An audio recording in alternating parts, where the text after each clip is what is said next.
সুপ্রিয় দর্শক, bat CG এটি একটি কম্বিনেশন ক্রিম যা মূলত ত্বকের বিভিন্ন ধরনের সংক্রমণ এবং প্রদাহ নিরাময়ে ব্যবহৃত হয়।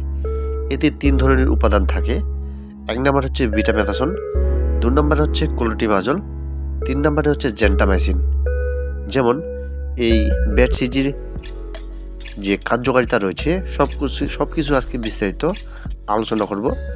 অবশ্যই জানতে চাইলে সম্পূর্ণ ভিডিওটি দেখবেন।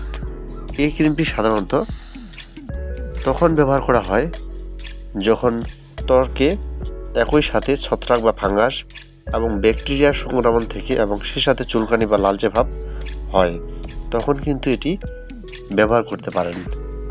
যেমন কি কাজে ব্যবহার করতে পারবেন: একজিমা, ত্বকের দীর্ঘস্থায়ী প্রদাহ ও চুলকানি কমাতে; চর্মরোগ বা ডার্মাটিস, অ্যালার্জি বা অন্যান্য কোনো কারণে ত্বকে প্রদাহ হলে; ছত্রাক সংক্রমণ, ফাঙ্গাল ইনফেকশন যেমন দাউত, অ্যালথেলেটস, ফুট, পায়ের আঙ্গুলের ফাঁকে সংক্রমণ বা ত্বকের ভাঁজে হওয়া কোনো ছত্রাক সংক্রমণ থেকে রেহাই পেতে চাইলে এই ক্রিমটি ব্যবহার করতে পারেন।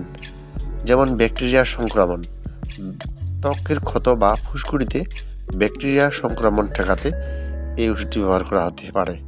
সোরিয়াসিস, ত্বকের বিভিন্ন ধরনের আঁশযুক্ত প্রদাহ কমাতে এটি বেশ কার্যকর। যেমন এই ব্যাট সিজির উপাদানগুলো যেভাবে কাজ করে, যেমন স্টেরয়েড, বেটামেথাসন স্টেরয়েড, এটি একটি ত্বকের ফোলাভাব, লালচে ভাব এবং অতিরিক্ত চুলকানি দ্রুত কমিয়ে দেয়।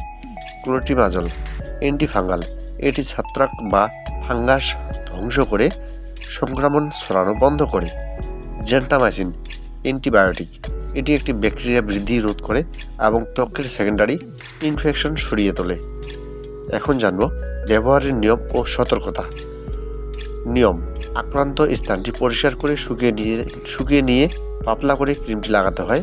সাধারণত দিনে 2 বার, সকালে রাতে। ব্যবহারের পরামর্শ দেওয়া হয়।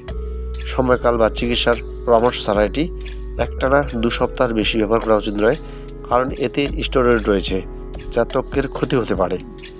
এখন জানব সতর্কতা। চোখ, নাক বা মুখের ভেতরে লাগানো যাবে না।